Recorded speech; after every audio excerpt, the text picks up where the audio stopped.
ตามทางเมียนี้เนาะ ชามตรงเมียเมียก็อยู่ต่างหาก พ่อใหญ่ อยู่ทางไหน พ่อใหญ่สิ เมียชำนี่นะ พ่อใหญ่สิขอถามซะบ้านเฮือนเพิ่นน่ะเป็นจังไดพ่อใหญ่เอ้าปล่อยฟังแหน่ อันใด บ้านเฮือนเพิ่นทางเฮือนเมียน่ะ เอาชีวิต หลังใหญ่หลังโตอยู่บ่ มีงัวควายก็บ่มีไก่จะเลี้ยงก็บ่มี เฮือนหลังใหญ่อยู่บ่พ่อใหญ่ เอาชับตู้บ่นี้แล้วจ้ะ ว้าชำตู้ เงินเมียได้นี่ โอ้ เงินไม่เท่าในชับของงัว บ่ ไม่เท่า เฮือนเมียชำตู้ เพื่อนไม่เท่าสำคอกงัว เมียนั่นคือเจ้าเห็นนั่นแหละบ่แหละ โอ้โอ้ กันป้าผัวเมื่อแล้วบ่ได้อยู่น้ำแม่บ่ได้อยู่น้ำพ่อ เอา ไปกันเมื่อ ไม่ว่าต้องได้อยู่เฮือนเองเนาะ เพิ่นเองลูก ได้อยู่เฮือนต่างเฮือนเองเนาะพ่อใหญ่เนาะ เห็นในร้านนึง โอ้ ถึงชื่อช่างก็ชื่อนั่น โอ้ ร้านนึงแต่ละโอ้ยแต่ละเมียก็ไปอันคันมันเป็นแม่ห้างแล้วไอ้ที่ขึ้นไปซ่อนอยู่นำมันพ่อนะแม่จ้างบ่ได้ขึ้น โอ้นั่นน่ะเนาะมันเป็นหีดคลองครับบ่พ่อใหญ่บ่ ของ ฮะ เป็นหีดคลองครับบ่นั่นน่ะบ่ ที่เขาเนี่ยนั่นคือเฮาเป็นเคยเนาะ โอ้โอ้ เอาบ่ทันได้แต่งนี่สิไปเฮ็ดกินในเฮือนไม่เฒ่าบ่ได้ได เอาแล้ว มีหยังก็ตามบ่ได้เฮ็ดนั่งเฉยอยู่เล คือย แข่งเลยเนาะ คันว่ามีผู้เฒ่านำมาย่อเข้าเฮา เอา โอ้เดี๋ยวนั้นนะพ่อใหญ่เนาะสบายเลยเดี๋ยวนี้ แม่น เฒ่าแล้วมาย่อเข้า คือแข่ง ที่ใดชับแขกผู้หนึงแล้วลูกเคยนั่น โดย ที่ใดผู้เฒ่านั้นเป็นเคยเฮามาย่อเข้าเฮาที่ใด โดย โอ้ยเคยเอาแพงเลยนะนี่อันจำนวนนั้นเล่าเทิงนี่นะ อาจารย์เพิ่นก็แปลว่าเข้าใจภาษาเฮาหลายอยู่บ่ภาษาลาว ในเฮือนนั้น โดยเมีย อันเมียนี่บ่เป็นเขาอยู่ โอ้ ไปก่อนเมียมันขับนี่เมียมันขับนี่โมชับผู้นี้ โดย ผู้นี้เพราะว่าเราบัดคนเที่ยวเนี่ย โอ้ ลูกไปเฮ็ดกันงานอยู่อันชวนกาแฟเราก็ไปแล้ว อืม ไปกระมูนแล้ว หาเงินเนาะ ไปหาเงินพี่น้อง ขับรถขับล่างเป็นเบิดบ่พ่อใหญ่ เป็นเบิด โอ้ ได้เป็นครับ คุณดอกคุณใดเป็นเบิดบ่หรือวิโกวิโก้ จักและชุมนั่นยังบ่ได้หากว่ารถจักรนี่โอ้ย เป็น จุดกดแอลอย่าตก อ้าวพ่อใหญ่จะกอดเอวพุ่นน่ะ เอาแล้วกดแล้วเขาอย่าตก ปอโตอยากเห็นตอนพ่อใหญ่กอดเอวเด้เนาะพ่อแพทย์เนาะอืม เขาขี่บ้านเมาเขาจนเบิ่ง โอ้ อะไรเขาถามว่าอันไผอันเจ้ากดแอลมึงเอาเมียเอาแล้วเอาอีกแล้วบอกเขาว่าถามเนี่ยนั่น บอกพ่อใหญ่เขาก็จะคิดว่ามันยังน้อยเด้คนนั้นยังน้อยแต่เขาก็จะคิดว่าล้านมีจังบ่จัก เอ้า แม่น เขาไปเชื่อน อืม ห้องกินตลาดแรงเนาะ โอ้ วันนี้ล่ะจักชื่ออย่างตัวเองล่ะแล้วเราบ่เอาแล้วอะยาบ่เอาก็ยาเราอ่ะ โอ้ ทั้งกับผู้ขายนั่นไงลูกบ่เอาแล้วก็ยาแล้วว่าฉัน เอ ลูก ลูกว่ะ เราเลยเว้าเราลูกเมียเขาเป็นเมียเรา เออแล้ว ตลาดชาวช่างว่าเจ้าเป็นเมียเอาเป็นเมียแล้วเรา อืม ว่าตะกี้คือเราบ่ทันมีเมียว่าฉันนะบ่มีแล้วคอยหากันมานำเราหาก็ได้ชามคืนนี่ เป็นแม่ค้าสิถือตาบ่ถึงเนาะพ่อใหญ่เนาะโอ้บ่น่าเป็นแม่ค้าแล้วได้จังได๋ก็บ่แลไปได้ห้าอีกเพิ่นได้น่ะนะอืม แล้วก็ เมื่อกี้เพิ่นได้อย่างรู้ต่างกันเด้ เนาะ แม่น เขาว่าเคยนั่นเป็นลูกเจ้า ลูกได้เมียเรา เออ เขาก็หัวได้ชุบมัน ผู้ขายนะโอ้ประตูได้เมียน้อยนี่ บอกพ่อใหญ่มื้อใดสิไปตลาดโทรบอกบ่แลเด้อสิไปถ่ายอยู่ตลาดผู้ใดบ่นี่นะ ตลาดเนาะ ถ่ายพ่อใหญ่ไปอันน่ะช้อปปิ้งได้บ่นี่ได้พ่อใหญ่เอ้ย พวก เลิงดอก อืม พวกอื่นต้องได้ไปซื้อเครื่องแม่บ่ได้ โอ้โอ้ เตรียมไว้ บางมึงเขา ห อัน มักเพชรหมักอันนี้เด้ อืม ดูจานหมักเพชรก็ต้องเอาเมียไปนำในบัดนี้ เ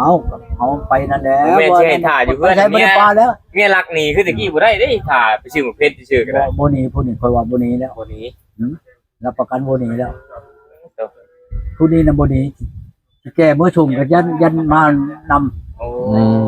เพราะว่าแต่ว่าให้นี่นั่น อืม โบนี้ก็เนี่ยคนนี้โบนี้ไปใช้แล้ว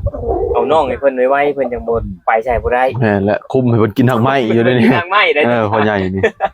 เจ้าว่าสิได้อีหลีบ่จังเนาะพ่อใหญ่เนาะ บ่เหลือแล้ว ทางไม้ยาวิเศษใดของพ่อใหญ่ใด มันก็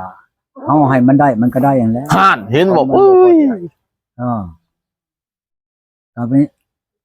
แม่ม้านเพิ่นบอกแม่นบอก อืม เฮ็ดเท่าออก เอ้า หัวงอกเฮ็ดเท่าตาย โป๊ดตัวนั้นพ่อใหญ่ ก็ได้นั้นนิทานมันโบราณ บ่พ่อใหญ่สมมุติว่า ม่านกันต้องได้เห็นเนาะตัวจาน กุมารน่ะมันสิบ่แพ้เด็กน้อยบ่จ้ะกุมาร จักแล้วมัน มันเว้า ผิ ซื่ ด อ เล เลย ย นะ ว่าตัวจาน มันบ่คืองัวคือควายได้มันมันหยา แม่น พูดนั่น งัวควายนี่มันมาแล้วไปใกล้มันเตะได้เนาะพ่อใหญ่เนาะมันดีดเลย มันแล่นหนีแล้วมันบ่ให้เฮ็ดแล้วมันพ้นนี่โยกจนเท่าออกจังหวะ นั่นเลยบ่พ่อใหญ่ เห็ดเท่าออกบ่งอกเห็ดเท่าตาย บ่งอกเฮ็ดเท่าตาย แล้ว นั่นได้ถึงพ้น ปานนั่นเลยพ่อใหญ่ ยังบ่ทันได้ คือควาย มีงอกมีหยังได้ยัง บ่แล้ว ยังหนุ่มอยู่เนาะ ยังบ่ได้ลายมือได้ชำนาญ นั่นดอกมันบ่แม่นว่าโอ้ย โบราณเพิ่นว่า นี่ลูก ตุ แล้ว จานเนาะ คลำมาจังบ่ บ่ได้กะลำบ่ มันสิออกปืนนี่ก็ยังอันนั้นกันอยู่ดอก ปานตะปานนั่นบ่พ่อใหญ่ จักเวลาเลยได้ของตัวนี้น่ะ พอดอกสิออกก็ยังสิอันนั้นอยู่ มันบ่คือไทยเขาได้ โอ้ แต่เขานั่น เป็นอะไรพ่อใหญ่ อันสมมุติว่าเมียได้ลูกเนาะ โอ้ ลูกน้อยนี่ โอ้ มันนอนนำกันบ่ได้แล้วเอาไม้ดูได้ โอ้ นั่นแหละเขาจังเมียชองเมียฉาบน่ะ อยู่ไสน่ะ เอาดูทั้งเขาไปแล้ว อ๋อตับบ่แล้ เนาะ จังว่าแท้น่ะ บ่แพทย์เบิกได้บ่นั่นนะ บ่ดอกบ่แพ้ผู้เดียวเมียเดียวเด้ กันว่าผู้น้อยนั่นกันเฮากุมนั่นอยากได้ดองก็ได้ โอ้ เอาอยากได้ก็เอาได้เลย เอาได้ ได้แล้วไม่ค้าได้ถามเราอีกแล้วว่า ได้ มันเจ้ากุมเงาเลยเรา โอ้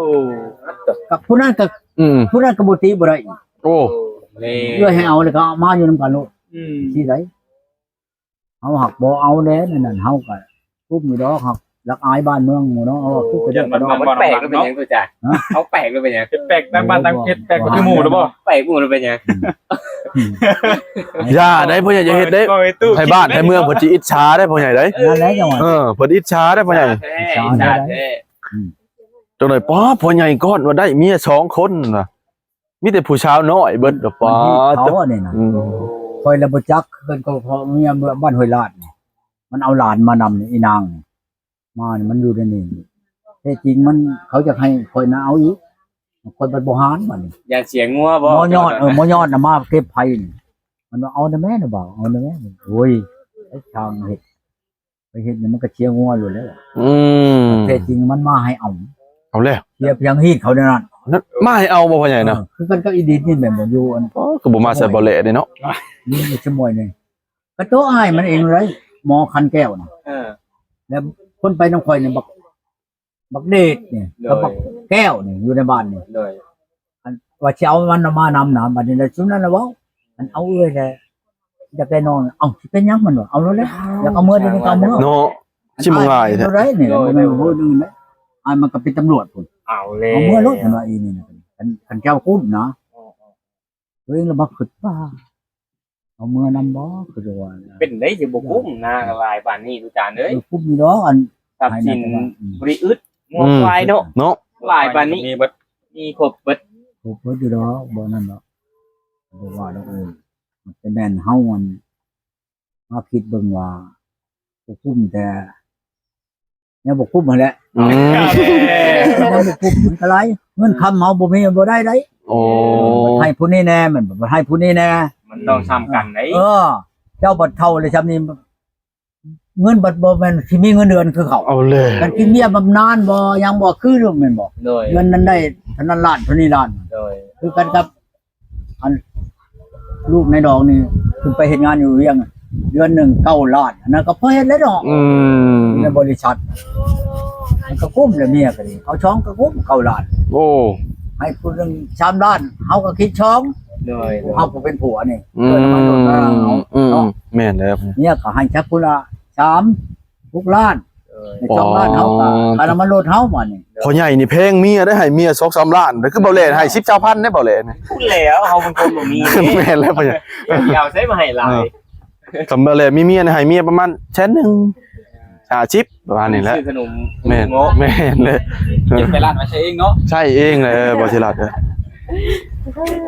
ทั้งเขาน่ะมันเว้าสมอย อืม มันบ่แม่นสิคือเฮา โดย กันฮีดก็เป็นฮีดลีนะ โอ้ บ่แม่นว่าสิเว้าเอาได้ฮีดแต่พ่อแต่แม่เขามารู้ได้คือกันกับข่อยว่า